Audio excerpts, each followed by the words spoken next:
پانی صاحب یہ آپ سے ایک جملہ منسوب ہے، Sufism is a parallel religion. What confuses many of us is why personalities such as Shah Waliullah, Sheikh Ahmad Sarhindi and Ghazali thought otherwise.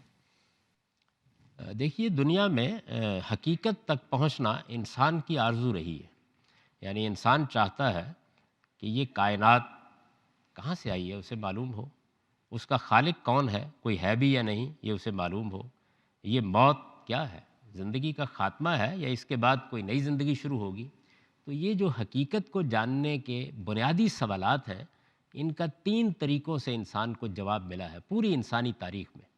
ایک طریقہ وہ تھا جو فلسفیوں نے اختیار کیا. ان کا خیال تھا کہ وہ عقل کے ذریعے سے یہ گتھی سلجھا لیں گے اور انسان کو ان سوالوں کا ایک واضح جواب دے دیں گے. تو آپ جانتے ہیں کہ کوئی 325-26 قبل مسیح میں ارسطو، سقراط، افلاطون جو بڑے فلسفی ہوئے ہیں، ان کے بعد پھر ایک پوری تاریخ ہے جس میں انہوں نے یہ کوشش کی کہ عقل کے ذریعے سے یہ گتھی سلجھا لی جائے. نہیں سلجھی، لیکن بہت سے افکار، بہت سے خیالات وجود میں آ گئے جن کو ہم فلسفے کی تاریخ میں پڑھتے ہیں. ارسطو کے یہاں پڑھتے ہیں، افلاطون کے یہاں پڑھتے ہیں، سقراط کے یہاں پڑھتے ہیں، دیکارت، ہیگل، سب کو پڑھتے ہیں. تو معلوم ہوتا ہے کہ انسان اپنی عقل کے ذریعے سے مسئلے کو حل کرنے کی کوشش کر رہا ہے. تو اس کو فلسفے کا نام دیا جاتا ہے. یہ ایک طریقہ ہے جو انسان نے اختیار کیا، اس کی تاریخ ہمارے سامنے ہے. ایک دوسرا طریقہ بعض لوگوں نے یہ اختیار کیا کہ انہوں نے یہ خیال کیا کہ ہمارا جو باطن ہے، اگر ہم اس تک رسائی حاصل کر لیں تو اس سے ایک سیڑھی لگا کر ہم حقیقت تک پہنچ سکتے ہیں. یہ باطن تک رسائی حاصل کرنا، اپنے اندر سے راستہ نکالنا، اس کو اصطلاح میں کہتے ہیں وہ سیر باطن. یعنی آپ نے رخت سفر باندھا، ہاتھ میں ٹکٹ لیا اور اندر چلے گئے. باہر کے بجائے آپ نے باطن کی سیر کرنی شروع کی.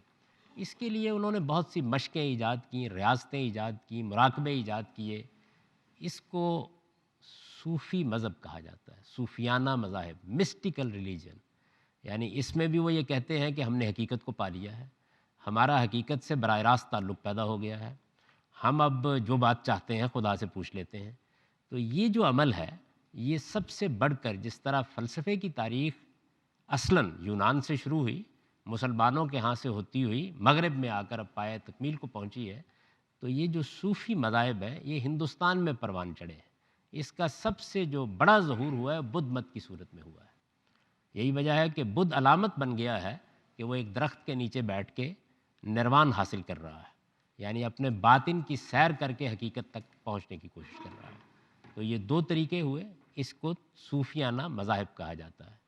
تیسری چیز یہ ہے کہ اللہ تعالیٰ نے کچھ انسانوں کا انتخاب کیا اور ان کو پیغمبر بنایا اور ان کے ذریعے سے انسان کو حقائق کے بارے میں باخبر کیا. اس کو الہامی مذاہب کہا جاتا ہے. یہ ایک ہی دین ہے، آدم علیہ السلام سے لے کر محمد الرسول اللہ تک یہی دین دیا گیا ہے.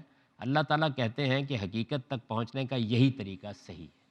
تو یہ 3 طریقے ہیں، ایک فلسفے نے اختیار کیا، دوسرا صوفیانہ مذاہب نے اختیار کیا، تیسرا خود خدا نے اختیار کیا.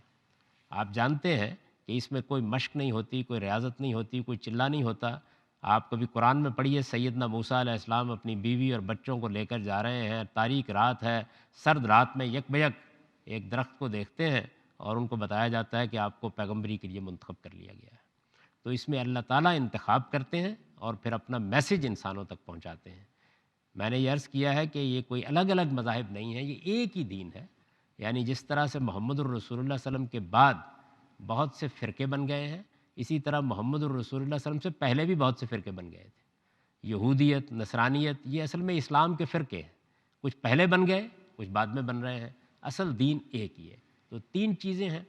ہمارے ہاں بہت سے ایسے بزرگ پیدا ہوئے ہیں جنہوں نے صوفیانہ مذاہب اور اسلام کو ملانے کی کوشش کی ہے، ایک کرنے کی کوشش کی ہے. بہت سے لوگ پیدا ہوئے ہیں جنہوں نے فلسفے کو اور اسلام کو ملانے کی کوشش کی ہے. تو جنہوں نے فلسفے اور اسلام کو ملانے کی کوشش کی ان کو متکلمین کہا جاتا ہے، اور جنہوں نے صوفیانہ مذاہب اور اسلام کو ملانے کی کوشش کی ان کو متصوفین کہا جاتا ہے.